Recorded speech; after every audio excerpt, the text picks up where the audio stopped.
আমল নামায় একদম সাদা, কোনো আমলের নেকি সেখানে লেখা নাই। এই লোকে তখন আল্লাহ রাব্বুল আলামিনের কাছে জিজ্ঞেস করলেন, আয় আল্লাহ, আমি তো নামাজ পড়েছি, রোজা রেখেছি, দান সদকা করেছি, সব রকমের আমল আমি করেছি, কিন্তু আজ আমল নামা আমি খালি দেখতে পাইতেছি, এখানে কোনো আমল লেখা নাই। আল্লাহ রাব্বুল আলামিনের কাছে যখন এরকম প্রশ্ন করবে, তখন ফেরেশতা এসে বলবে, এ আল্লাহ পাকের বান্দা, তুমি কি জানো গুনাহ করলে আমল নষ্ট হয় না, কিন্তু তুমি কি জানো আল্লাহ রাব্বুল আলামিন বলেছে গুনার ভিতরে এমন একটা গুনাহ আছে, যেই গুনাহ তুমি যদি করতো তাহলে তোমার সমস্ত আমল বরবাদ হয়ে যাবে, নষ্ট হয়ে যাবে। তখন ফেরেশতা পুনরায় বলতেছে যে তুমি যত প্রকারের আমল করেছো সব আমল এই গুনার কারণে নষ্ট হয়ে গিয়েছে। বান্দা তখন জিজ্ঞেস করবে, হে আল্লাহর ফেরেশতা, কি এমন গুনাহ আমি করেছি?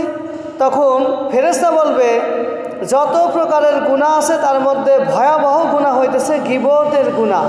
তুমি নামাজ পড়েছো, নামাজ পড়ার পরে গীবত করেছো, তোমার নামাজের গুনাহটা শেষ। তুমি রোজা রেখেছো, রোজা রেখে তুমি গীবত করেছো, তোমার সমস্ত গুনাহ শেষ, অর্থাৎ তোমার আমলটা পুড়িয়ে ফেলেছে। মোট কথা, যে কোনো আমল আপনি করেন না কেন, আমলের পরে যদি আপনি কারো গীবত করেন, এই গীবত যদি আপনি করেন, এই গীবতটা হইতেছে আগুনের সমতুল্য। এই আগুন কি করে? আপনার সমস্ত আমলকে পোড়াইয়া শেষ করে ফেলে দেয়।